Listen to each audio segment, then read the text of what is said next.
жалпы бүгінгі тақырыбымыз өте қызық болады деп ойлаймын. Сонымен онда бастайық. Инфляциямен күресу үшін негізгі мөлшерлемені көтеруге, себебі Қазақстанның экономикасы соншалықты тұрақты және тәуелсіз емес. Америка экономикасында рецессия болады деген сияқты. Илон Масктың Манчестер Юнайтед клубын сатып алу өсегі пайда болды соңғы кездері. 10 жыл арасында олар жақсы өсуі мүмкін, және де сарапшылардың осы үш трендке ойы өте позитивті, оң. Сәлем достар, менің есімім Мейірхан, мен Жусайинвест маркетинг бөлімінің қызметкерімін. Бүгін біздің тақырыбымыз қор нарығындағы маңызды сұрақтар деп аталады. Осыған дейін біздің әлеуметтік желідегі YouTube'тағы жалпы көрермендеріміз осындай маңызды сұрақтар талқылаңдар деген сияқты көптеген өтініштер жазып жатыр. Бүгін сол оқырмандардың өтінішін орындау үшін, маңызды тақырыптарды талқылау үшін аналитикалық зерттеулер басқармасының сарапшысы Мейіршат ханымды шақырдық. Екеуміздің атымыз кішкене ұқсас екен. Бүгін жалпы Мейіршат ханым бізде Жусайинвест компаниясында жұмыс істейтін мықты сарапшылардың бірі. Жалпы бүгінгі тақырыбымыз өте қызық болады деп ойлаймын. Сонымен онда бастайық. Мейіршат ханым, сізден алдымен сұрайтынымыз, жалпы әлемде қазір не болып жатыр? Яғни әлемдік қор нарығында осыдан бастасақ, әлемдік қор нарығы қалай дамып жатыр, қандай өзгерістер болып жатыр, неге бір елдердің пайыздық мөлшерлемесі көтеріліп, бір елдердің пайыздық мөлшерлемесі түсіп жатыр деген сияқты. Осы сұрақтан бастасақ жалпы. Негізі Мейірхан, шақырғаныңызға рахмет. Қош келдіңіз. Қазіргі 2022 жыл қор нарығы үшін өте құбылмалы болды. Және осы жылдан басынан бастап жоғары инфляция және де ұлттық банктердің, дамыған елдердің ұлттық банктерінің саясаты қаталануы байқалды. Сол себепті көптеген ұлттық банктер өзінің негізгі мөлшерлемесін көтеруге шешім қабылдаған болатын. Мысалға, Қазақстанды айта кетсек, қазіргі жағдайда инфляцияның мөлшері 15%-ға дейін көтерілген болатын. Сол себепті ұлттық банк инфляцияны төмендету үшін, инфляциямен күресу үшін негізгі мөлшерлемені көтеруге. Осы сөзіңіз аузыңызда, осы инфляцияны ұстап тұру үшін көтерілді деген сөз, ол көмектесті ме осы көтергені? Пайыздық мөлшерлемені қаншалықты көмектескен болса? Негізінде негізгі мөлшерлеме көтерілгеннен кейін несие пайыздары және депозит пайыздары қатты өскен болатын. Бірақ қазіргі краткосрочный период дейді ғой. Қысқа мерзімде ол инфляция тез төмен түсіп кетпейді. Тек қана 6 немесе одан да кем период айында тек қана сезіледі. Сол инфляцияның түсуі. Яғни осы наурыз айында көтерілген немесе ақпан айында көтерілген пайыздық мөлшерлеменің былай айтқанда жемісін осы күзге қарай көреміз дейсіз ғой. Қысқа қарай.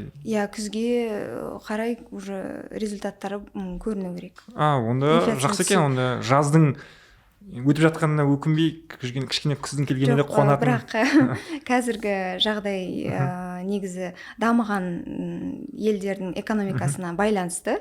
Себебі Қазақстанның экономикасы соншалықты тұрақты және тәуелсіз емес. Сол себепті егерде дамыған елдерде жоғары инфляция сақталса, біздің де еліміздің, экономикамыздың инфляциясы асып түсе береді, өсе береді. Енді осы сұрақты мен сізге қойғым келген жоқ, бірақ өзіңіз мені мәжбүрлеп тұрсыз осы сұрақты қоюға. Америка дамыған елдерге біздің Қазақстан экономикасы белгілі бір деңгейде тәуелді дедіңіз да. Енді сізге сұрақ, соңғы уақытта осы жаңалықтарда, осы нарыққа қатысты жаңалықтарда тіпті мықты деген бір инвесторлардың әлеуметтік желідегі парақшаларында Америка экономикасында рецессия болады деген сияқты, рецессия осындай бір қорқынышты бір сөз сияқты естіліп жатыр да. Сол рецессия не үшін, Америка экономикасына расымен рецессияға ұшырай ма? Бұл туралы жаңалық неге көбейіп кетті? Осы туралы кішкене маған және мен сияқты адамдарға, біздің көрермендеріміз арасында болса, соларға түсіндіріп өтсеңіз. Ең алдымен айта кетсек, рецессия дегеніміз ол экономикалық белсенділіктің құлдырауы. Және рецессия кезінде әдетте экономикалық кешіріңіз тағы мен сондай өте жаман нашар жүргізушімін, келетін эксперттердің сөздерін қайта сөздердің арасынан өзім сөз қосып қоя беретін. Экономикалық белсенділік төмендеуі, азаю деген сияқты сөзді кең түрде түсіндіріп бере аласыз ба? Кең дегенде енді кең дегенде айтқан кезде ол оның құрамына не кіреді дегенім ғой. Жұмыссыздық деңгейі өте жоғары болады, және де өндірістің қатты түсіп кетуі болады. Онымен қатар жалпы ішкі өнім көрсеткішінің түсуі де байқалады. Демек, Америка экономикалық рецессияға ұшыраса, ол жақта халық көпшілігі жұмыссыз. Көпшілік дегенде белгілі бір бөлігі жұмыссыз қалады, жұмыс төмендейді. Жұмыссыздық деңгейі өседі. Ол біздің елімізде де сондай жұмыссыздықтың қысқаруына алып келе ме? Ол осы рецессия Америкадағы?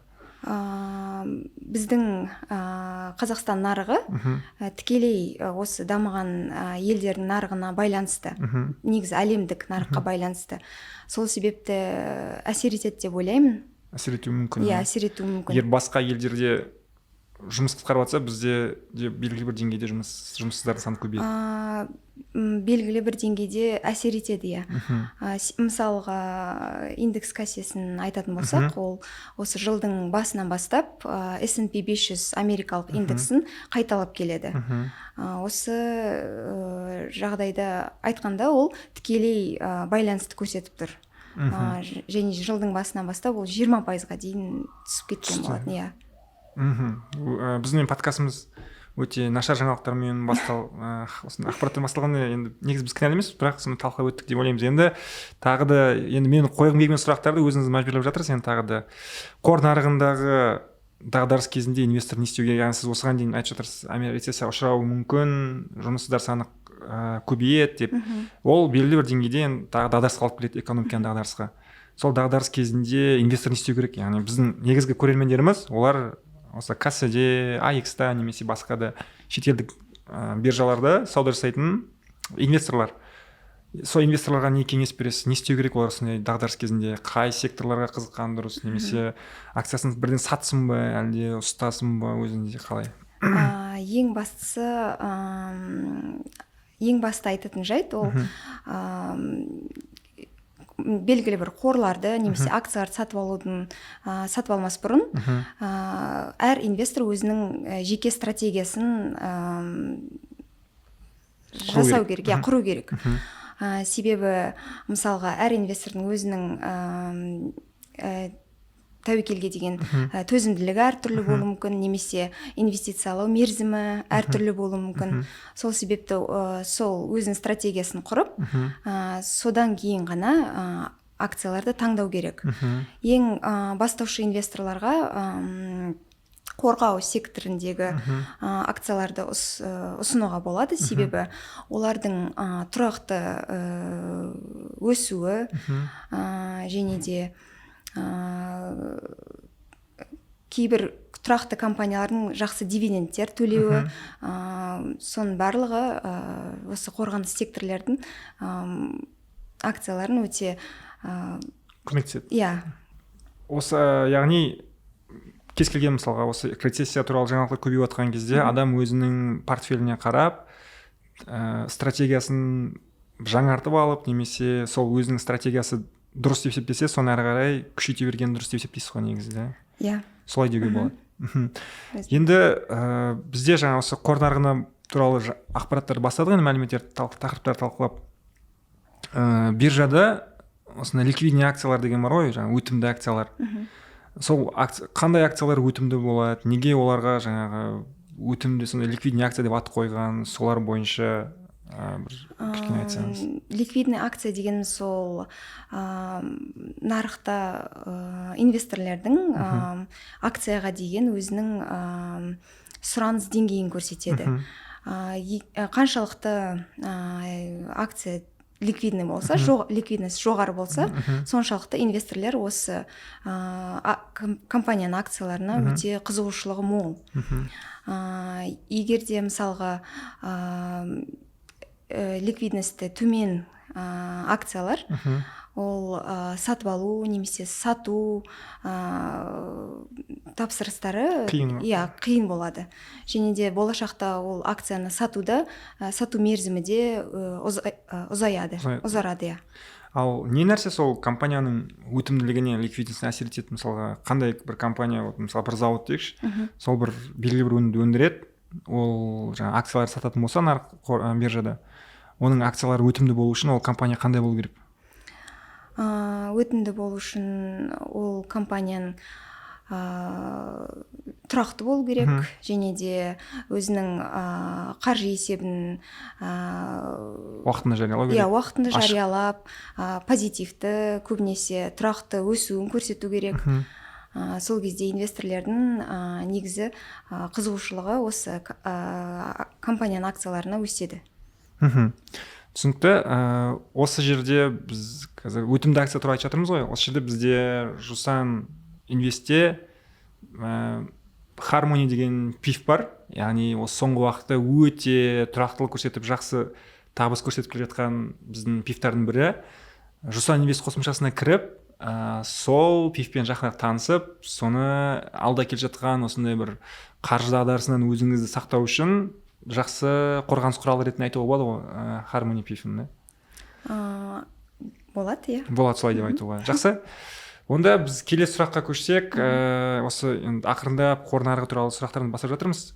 Бізде Kase Global деген топтама бар. Сол топтамада халықаралық компаниялардың акциялары бар, яғни батыста сатылатын акциялар, мысалы Coca-Cola, Nike деген сияқты.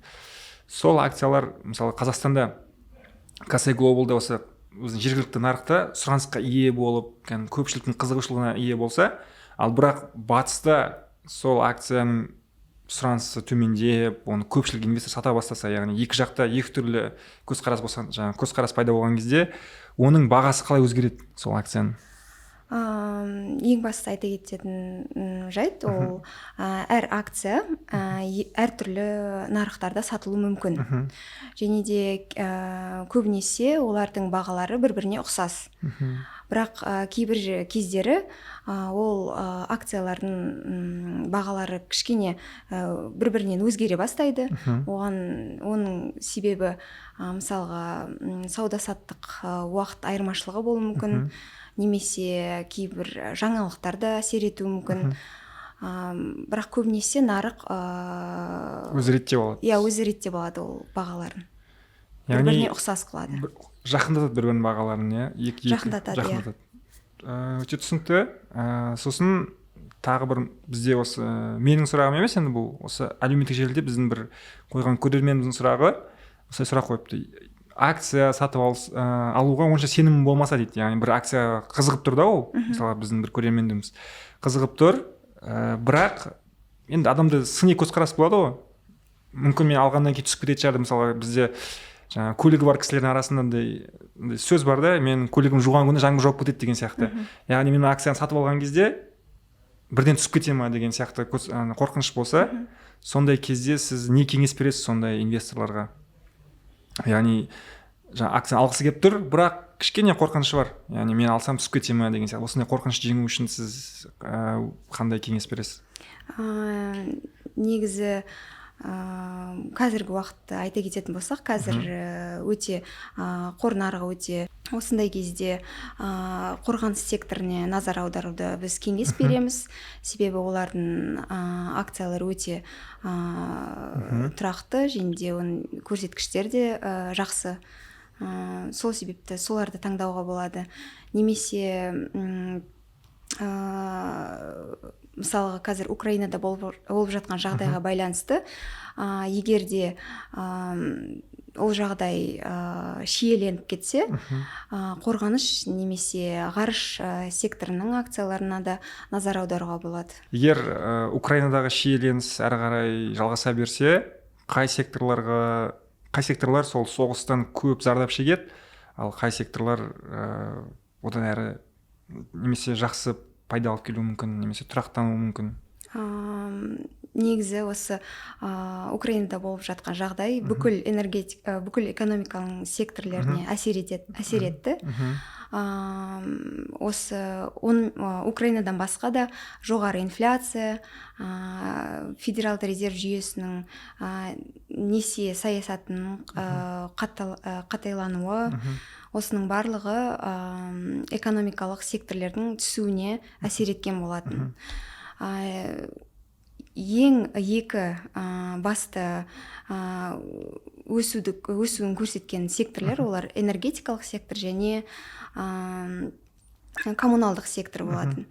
Энергетикалық сектор ол Европада болып жатқан қазір энергетикалық дағдарысқа байланысты қатты өсіп кеткен болатын. Жылдың басынан 30%-дан астам өскен болатын. Акциялары. Акциялары.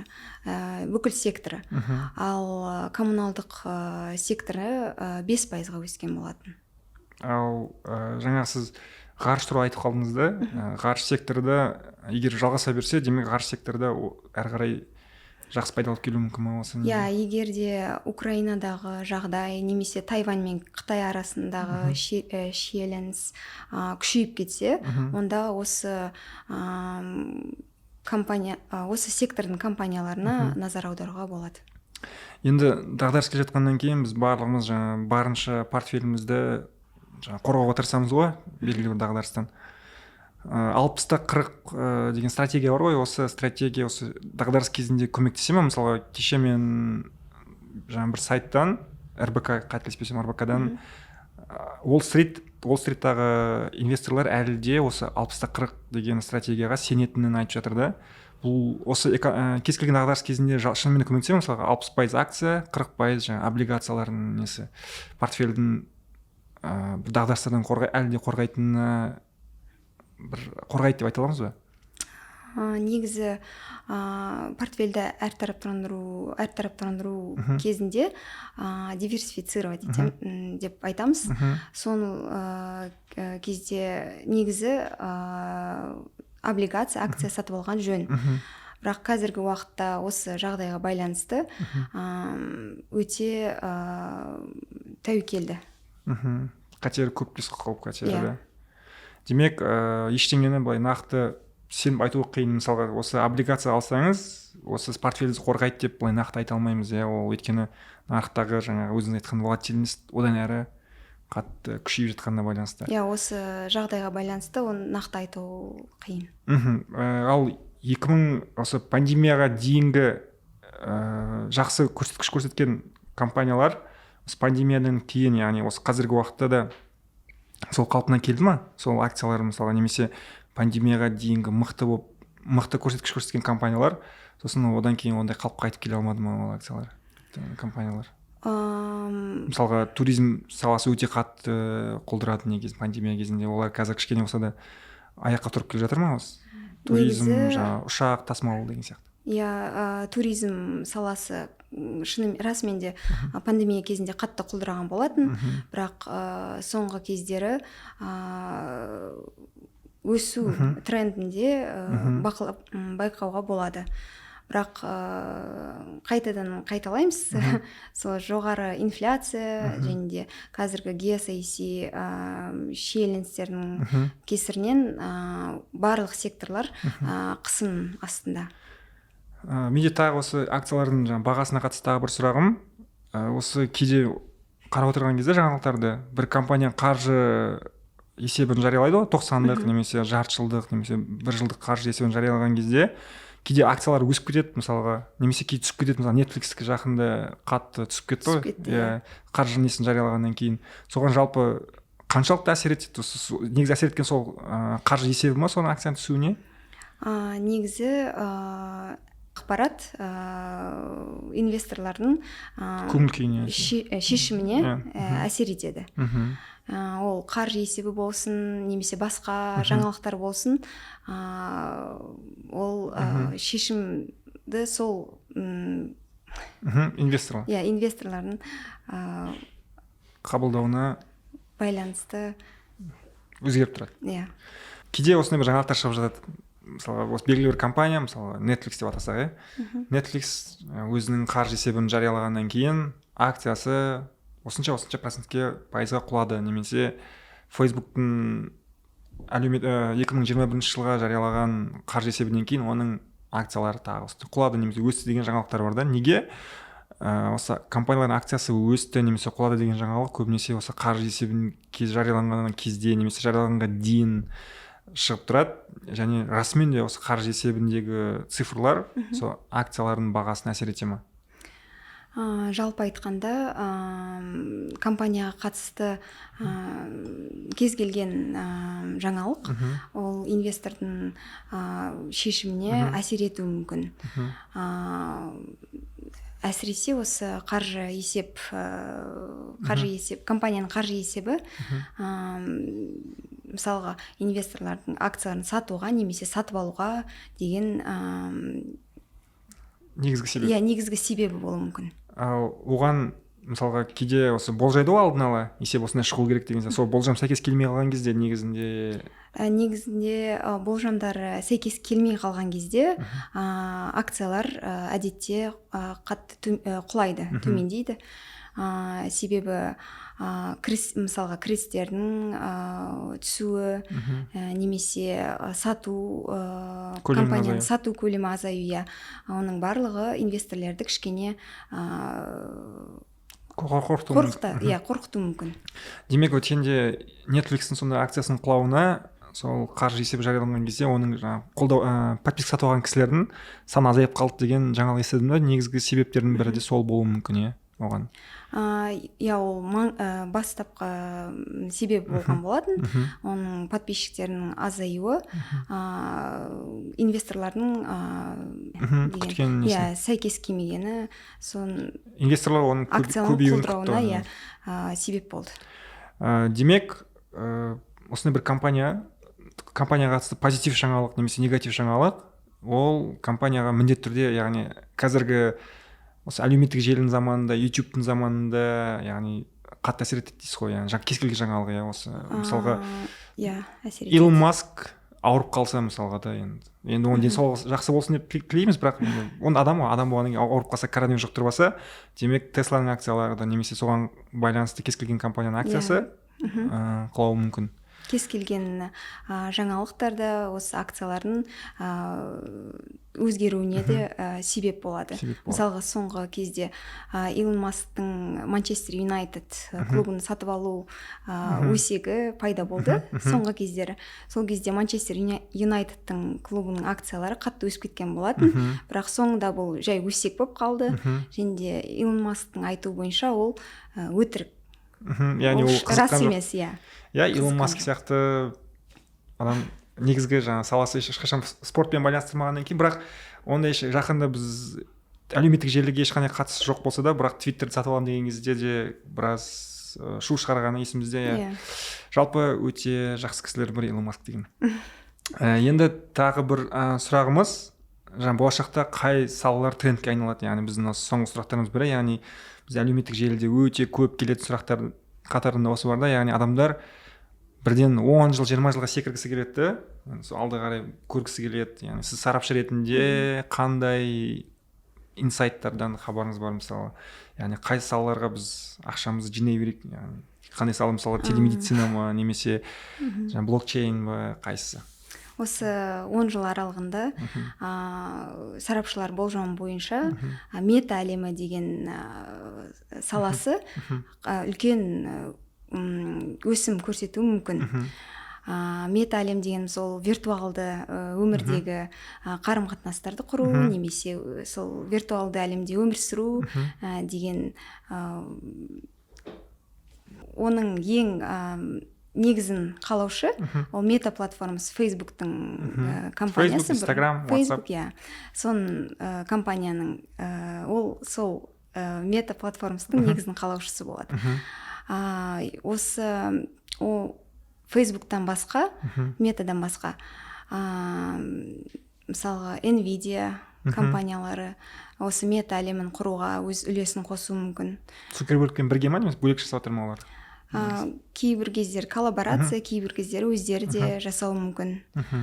Тағы келесі трендті айта кетсек, ол блокчейн тренді, сіз айтқандай. Себебі соңғы уақыттары криптовалюта деген түсінік түсінік өте көпшіліктің арасында сұранысқа ие болып жатыр. Көпшіліктің Қазір барлығы криптовалюта көбейіп жатыр. Сол қазіргі уақытта оның көлем нарығы көп емес, бірақ болашақта өсу болжауы өте зор. Және де соңғысы ол жасанды интеллект деген сала. Соңғы кездері ол көптеген робот құрастыру және де пилоттық машиналар құрастырған кезде қолданылатын жасанды интеллект технологиялары өте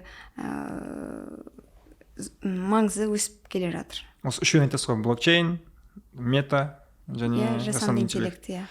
Негізі былай қараған кезде расымен де сөзіңіздің жаны бар сияқты, өйткені қазір барлығы сол Facebook, Instagram ешкім өмірін елестете алмайды. Оның өйткені Марк Цукербергтің өзі оның келесі даму деңгейі ол сол мета әлем болып деп. Жасанды интеллект, яғни қазір тіпті біздің робот көмекшілеріміз бар үйде, мысалы iRobot'тың шаңсорғыштары деген сияқты.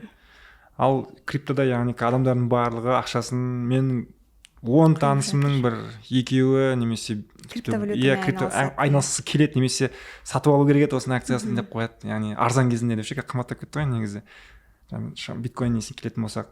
Жалпы осылар айтасыз ғой біздің көрермендерге, яғни тағы яғни олар болашақта ақша салғысы келетін болса, осы салаларды сарапшылар осы салаларды ұсынады негізі, осы 3 саланы. Осы 10 жыл арасында олар жақсы өсуі мүмкін, және де сарапшылардың осы трендке, осы 3 трендке ойы өте позитивті, оң. Түсінікті. Жалпы бүгін сізге қойғым келген сұрақтың бәрін қойдым, және тағы соңғы рет сұрап алғым келіп тұр тағы да. Яғни бізде енді алда сіз рецессия деп бастадық, негізгі мөлшерлемені көтерді, яғни барлығы болашақта бір дағдарысқа алып келуі мүмкін деп тұрсыз да. Яғни қор нарығында бір қатты бір өзгерістер болып кеткен кезде біздегі инвесторларға, көрермендерімізге қандай бір кеңестер бересіз? Олар не істеу керек, солар туралы бір айтсаңыз. Ең бастысы қазіргі уақытта тұрақты және балансында қаржылары өте жоғары компанияларды таңдауға болады. Мысалға Coca-Cola немесе Procter & Gamble компаниялар өте тұрақты. Және де жаңа бағана айтқандай қорғаныс және ғарыш секторларында қарастыруға болады. Себебі егерде Украинадағы дағдарыс күшейе бастаса, немесе Тайвань мен ақш, Қытай арасында шиеленіс күшейе бастаса, онда осы секторлардың компаниялары өседі. Және де біз европалық және де британдық компанияларды қарастыруға кеңес бермейміз.